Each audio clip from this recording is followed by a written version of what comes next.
number 17. And we are going to Foulmouth Creative for Tin Can. Oh my God. Jordan, where'd Tessa go? Oh, there you go. She's in here. Hello. Okay, there we go. All right, we got something to watch. Let's take a look at this. The official historical retelling of phone-based things. It all started with Alexander Graham Bell. A bunch of important stuff happened next, and now kids have cell phones, and we might have gone too far. Introducing Tin Can, the new school landline for friends. It's just like our old phones with no texting or games. And it has all the other regular phone things too, like buttons and twirly cords. And well, you talk into it. Hello? But unlike your old landline, Tin Can plugs into a regular outlet, not a phone jack, and connects to your Wi-Fi. There's even an app for parents to control which numbers call in and out, so no stranger danger. You can also set callable hours. Lights out, phones off. And it comes in these colors. And that one too. And these blasts from the past. It's a plug-in-the-wall phone for friends to call friends and parents and friends' parents and some other friends, grandparents, or even 911. What's your emergency? With Tin Can, the world is your parental-approved voister. Tin Can, the new school landline for friends.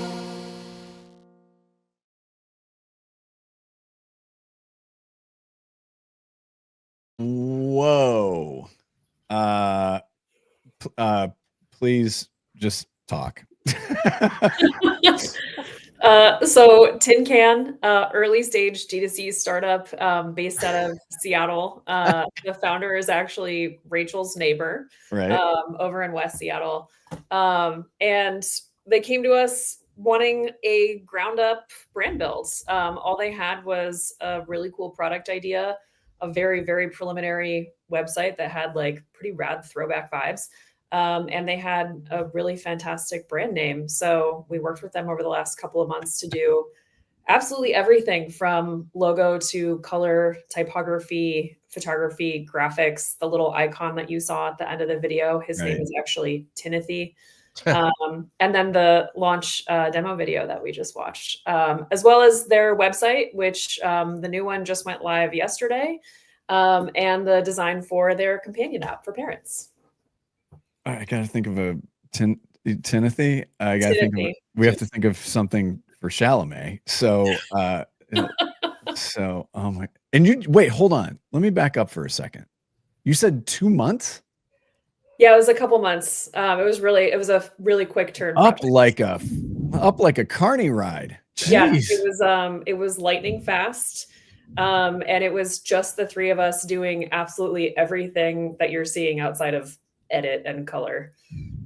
We were on the ground sweaty with camera, like a dad cam, 1080p dad cam. We disposable cameras. Disposable cameras.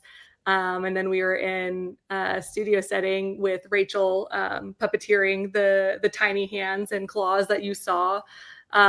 So it was really fun. It was a labor of love. I think we were all kind of obsessed with the idea as millennials and us getting our start gabbing with our friends over the phone. So it was a fun project to work on because obviously really resonates with us, but how do we make it cool for the youths that really have no idea what this concept is? So it was a good time. I'm like looking like purchase. Yeah. And it's cool. We helped them develop. So they had the AT&T trim line was what they launched with, which we all know and love. And then in the process, they were developing their original handheld model. And so we, helped inform that design and obviously the color work that went into that. So I think everyone was just super eager to get it out into the world.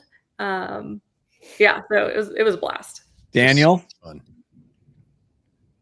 Daniel? It's another work. I should be not on mute, right? Yeah. You're not. Good. Yeah, I mean, the fact that you did it in 2 months is kind of sensational, considering it's not like you just gave them an identity. What's your point? I mean, there's a launch video. And so I think the work is great. The question I had is, when you were designing this, and again, you were moving so fast, but was it more trying to be designed for kids or more for parents, or kind of both? Like who is ultimately sort of seeing this? Yeah, I mean, that was like the ultimate challenge. So millennial parents are the purchasers, so we needed to appeal to them, but then also have a cool factor for the kiddos that would ultimately be using it. So majority of the communication is geared towards the parents, towards the purchasers, but wanted it to feel cool and exciting. And we always talk about the sticker test, and like, would someone be excited about plastering this brand on their water bottle or their notebook? So that's something that we were always talking about. So like the logo work, I don't know, for us, it felt very like reminiscent of like 90s skate culture in a way. So again, like playing into millennial lore. And then Timothy is like kind of for the kids, where he's like the cool mascot companion that hides within the brand experience and has, you know, specific ways of playing into how they use a tin can. So ultimately the parents, but again, like the phone design was designed and made, you know, in turn for the kids. Like they wanted to be really excited about having that in their room or in the kitchen. We got to come up with Chalamet. We got to come up with a clever Chalamet. We'll get there. Yeah. We'll workshop it. Yeah, we'll workshop it. Listen, fucking home run. I mean, Thank you. Yeah, we shamelessly love this work so much. So excited. Are you entering this in Cannes? Yeah, Tin Can is going to go to Cannes. Absolutely. Fuck yeah. All right. So much love fun. That. So much fun. I love it. Nice.